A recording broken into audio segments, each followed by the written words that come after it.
Donasi untuk penyembuhan indera bekti mendadak ditutup. Aldila Jelita, istri Bekti, diduga kena mental menghadapi hujatan netizen dan sejumlah pesohor yang menganggap aksi meminta sumbangan secara terbuka itu terlalu dini dilakukan oleh keluarga Bekti.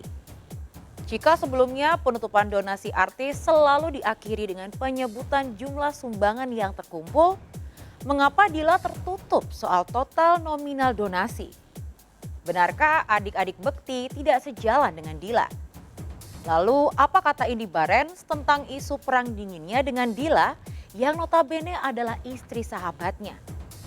Bagaimana kondisi Bekti setelah 10 hari berada di ruang ICU? Dan benarkah pasca operasi memori otak Bekti hanya bisa mengingat kenangan masa lalu, sedangkan penggalan peristiwa yang baru saja terjadi tidak bisa diingat Bekti? Bersama saya, Maria Andromeda, kita akan mengulas fakta teranyar di balik ujian sakit yang menimpa Indra Bekti. Pemirsa, inilah berita artis ternama, Barista.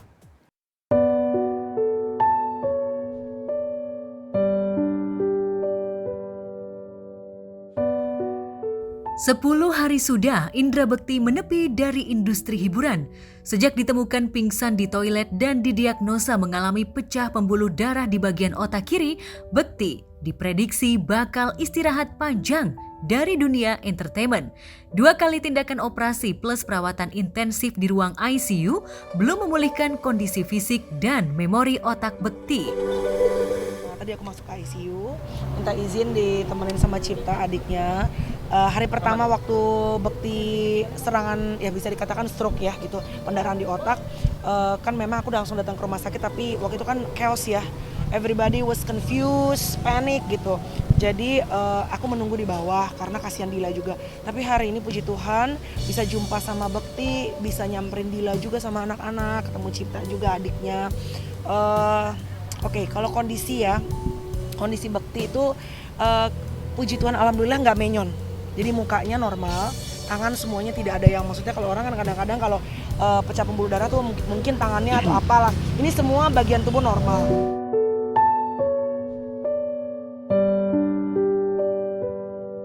Bahkan Bekti masih sulit mengingat nama kedua putrinya.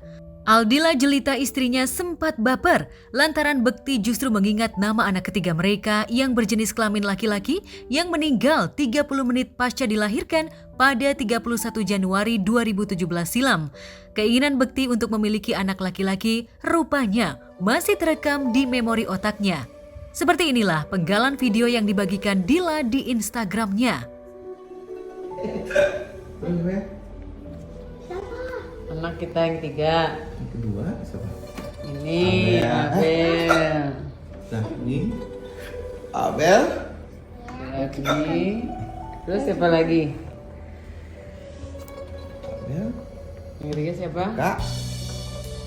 Yang ketiga siapa? Ayo tebak-tebak. Abel. Kakak. Dimas ya. Nama anak juga lupa gitu, aku nggak pernah forsir dia untuk mengingat sesuatu. Alhamdulillah dia mulai nginget, nama-namanya disebutin gitu. Terus sampai kemarin dia bisa jadi nyari-nyari anak-anaknya, makanya dokter berharap aku bawa anak aku dua-duanya. Dan Masya Allahnya dia malah inget anak kita ada 3, jadi yang ketiga juga disebut-sebut gitu. Tapi ya Mas Bekti di saat dia pikirannya dia masih belum jernih ini, dia lebih banyak keluar kata yang menurut aku, oh dia sebenarnya dia pengen gini, ternyata dia sebenarnya pengen punya anak lagi gitu ya, gitu suara ya. Hati ya. Suara hati kalau menurut aku gitu. Jadi aku lebih ngedengerin, oh ini maunya ini gitu. Ya nanti kalau udah sehat ya semoga satu persatu apa yang dia inginkan tercapai lah. Amin. Anaknya kakak. Nama kita, anak kita Kak dari depannya Kak. Siapa namanya? Ken.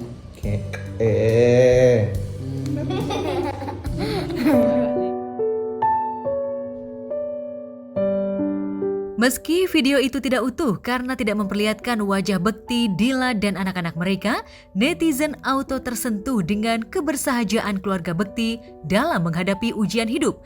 Mereka kompak bergenggaman tangan di dada Bekti seraya melantunkan munajat kesembuhan. Ya Allah, sembuhkan ayah ya Allah, jadi kita bisa kembali sekeluarga lagi ya Allah.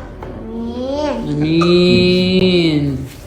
Anak-anak aku juga stay di sini gitu ya, buat karena memang untuk bikin observasi Mas Bekti sama anak-anak gitu, karena katanya bikin semangat, dia lebih ingat sih sama anak-anak, jadi kayak dia pengen sebenarnya jadi figur ayah di sini gitu. Jadi dia malah yang ngajarin anak-anak yang nggak pernah ngajarin kayak apa ya, nyanyi, dia ngajarin nyanyi, ngajarin apa, kalau ngeliat anak-anaknya dia ayo kita berdoa, kata dia begitu, berdoa terus habis itu nanti kayak bikin kita masuk susurnya, ayo aku mau dengerin kalian bikin permainan, jadi dalam ruangan kita bikin permainan gitu.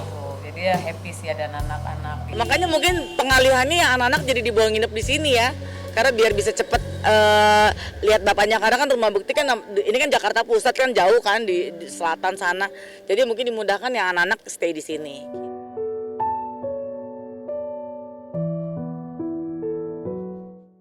Ya, Dila ingin melihat Bekti dan anak-anaknya selalu tersenyum, meski ia harus menangis dalam hati lantaran harus menghadapi hujatan netizen dan sejumlah pesohor terkait aksi penggalangan dana untuk kesembuhan Bekti. Dila tak menyangka donasi yang dibuka 4 hari setelah Bekti dirawat membuat Dila dibanding-bandingkan dengan Denada yang berjuang mati-matian mengcover biaya pengobatan putrinya tanpa membuka donasi terbuka. Sisi gelap Dila pun auto menjadi perbincangan netizen. Miss Ajeng, selebgram yang pernah mendesain dan menjahit hijab Dila pun mengungkapkan latar belakang keluarga Dila yang berasal dari keluarga tajir. Menurut Miss Ajeng, Bekti dan Dila punya rumah di Bandung, Jakarta, dan Tangerang Selatan, yang salah satunya bisa dijual, seperti halnya Denada yang menjual apartemen untuk biaya pengobatan putrinya di Singapura.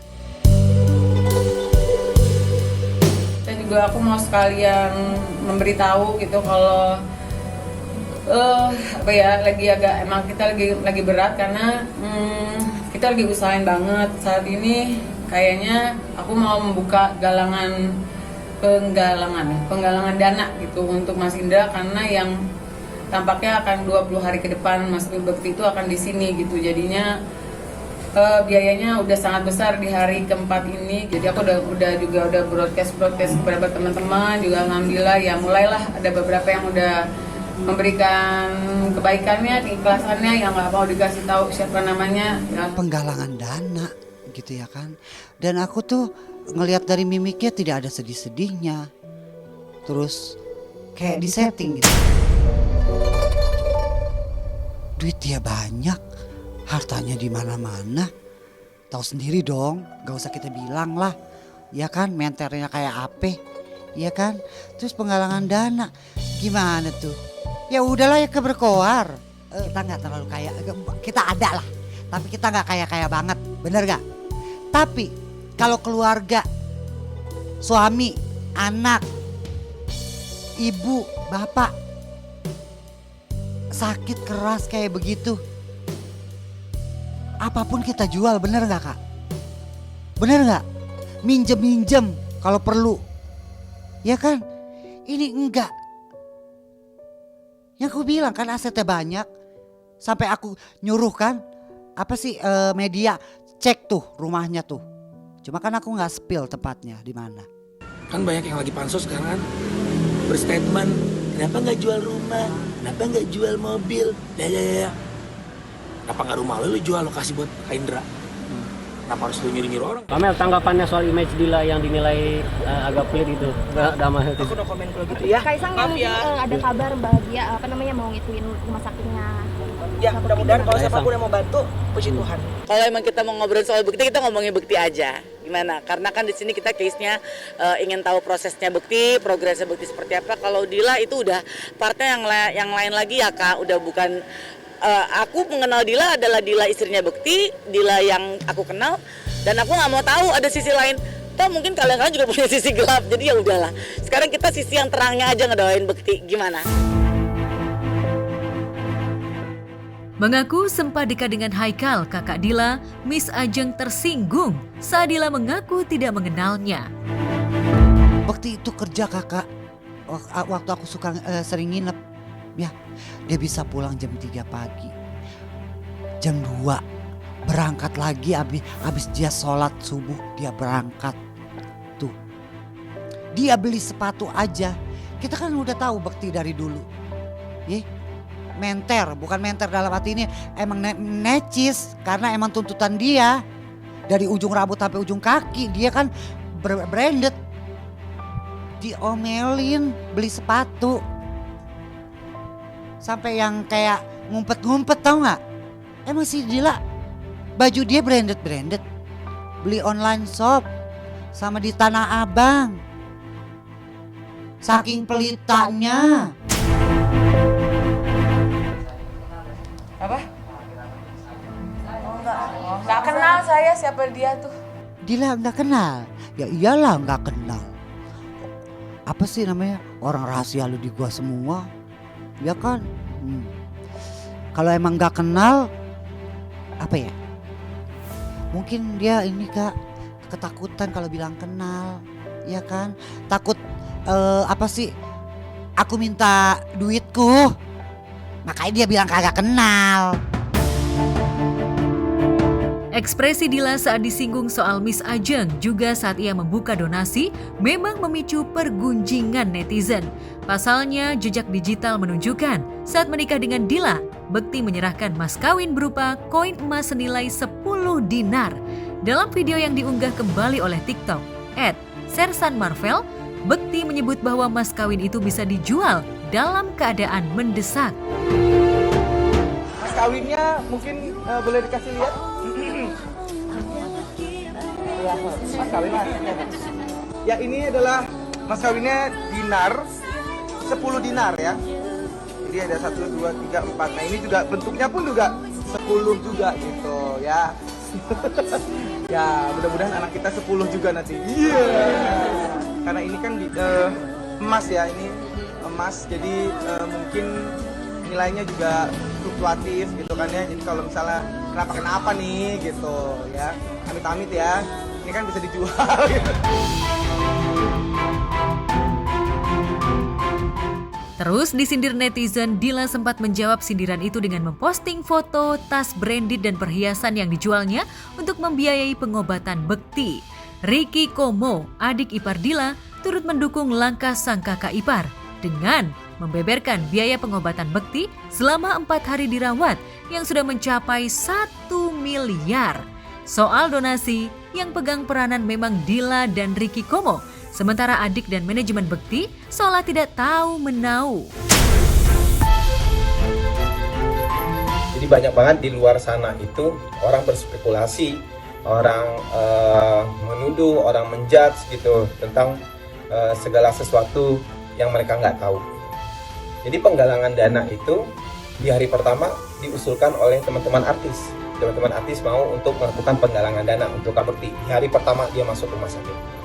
Nah, tapi dari keluarga tadinya bilang jangan deh. Nah, tapi udah 2 harinya Kak Bekti di rumah sakit, ternyata biayanya besar gitu.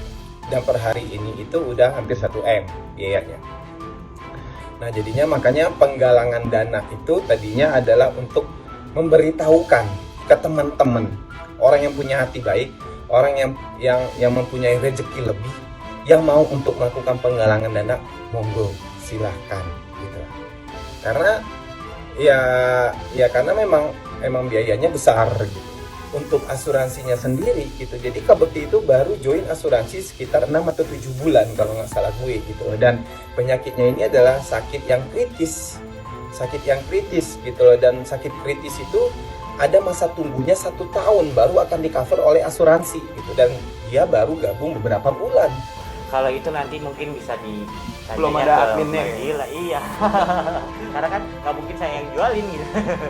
Kalau Ya, kalau menurutku sih itu hal yang personal ya. Aku aja belum ngobrol sama Dila, tapi maksudnya mungkin yang harus aku dari partner dan teman gitu ya, teman dekat, mungkin cuma bisa bilang ngelihat Dila tadi juga kondisinya di balik senyumnya dia juga capek pasti gitu. Ya kalau aku sih ngeliat itu bukan ranahnya aku, itu bukan bagian aku. Dan kita kan juga nggak tahu sebetulnya mereka situasinya seperti apa. Dan menurut aku sebagai istri ya boleh-boleh aja punya keputusan apapun. Sebagai istri mungkin cara bentuk supportnya berbeda dengan istri-istri yang lain kali ya. Jadi kalau menurut aku sih sekarang, kalaupun misalnya kita mau bantu ya bantu, kalau enggak ya udah. Jadi jangan malah memperkeruh situasi. Bayangin kalau musibah itu ada pada diri kita dan kita nggak punya pilihan lain gitu loh.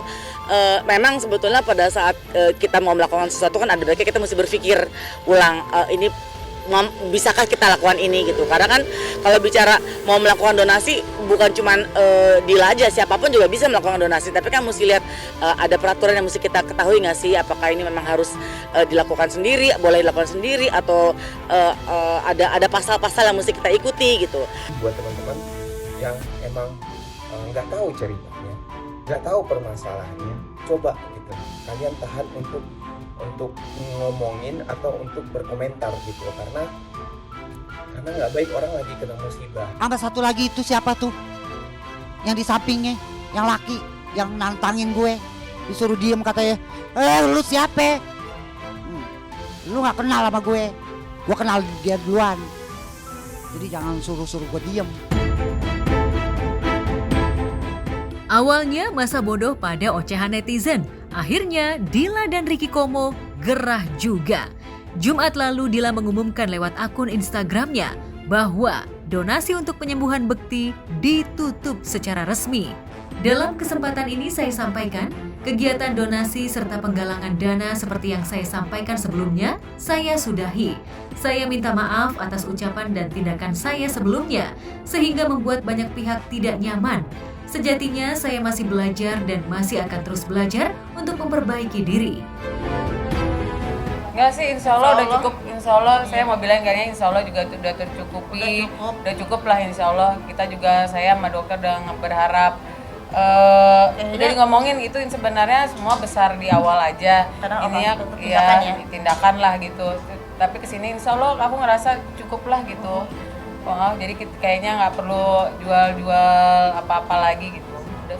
Ya kalau intinya sih untuk sekarang ini saya bilang terima kasih semuanya yang udah berbaik hati, dermawan semuanya, pokoknya yang udah masih tetap mengalir gitu. Semoga berguna buat Mas Bekti untuk recovery-nya juga, doa-doanya gitu-gitu.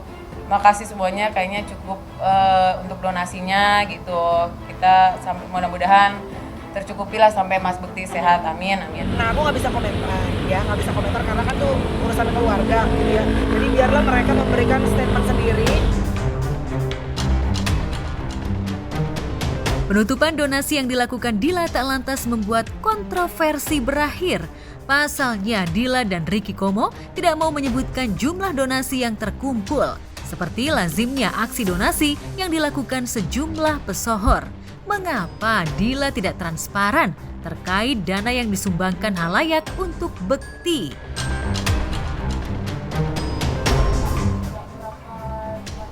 Oh, enggak lah, enggak. Kita udah selesai juga, nggak bakal ada nominalnya. Memang kan kalau untuk recovery itu nggak bakal ada nominalnya, apalagi Mas Bekti masih panjang gitu intinya. Jadi untuk sekarang ini saya mau makasih, jadi nggak perlu ada lagi donasi-donasi gitu. Belum nanti ya. Belum kan akhir intinya masih panjang karena Mas Bekti masih di sini masih 20 hari ke depan. Netizen ada yang mempermasalahkan tidaknya transparan dana gitu, maksudnya berapa yang sudah dikumpulkan tiba-tiba ditutup gitu. Itu seperti apa Kamel? Mungkin dari teman-teman bisa langsung nanya ke pihak keluarga ya. Kenapa posisinya sebagai sahabat Bekti, tidak ada kalau intervensi dan segala macam. Yang penting intinya pasti semua pengen menyelamatkan, membantu sahabat kita, memberikan yang terbaik supaya Bekti bisa segera keluar dari ICU, bisa lagi aktivitas lagi.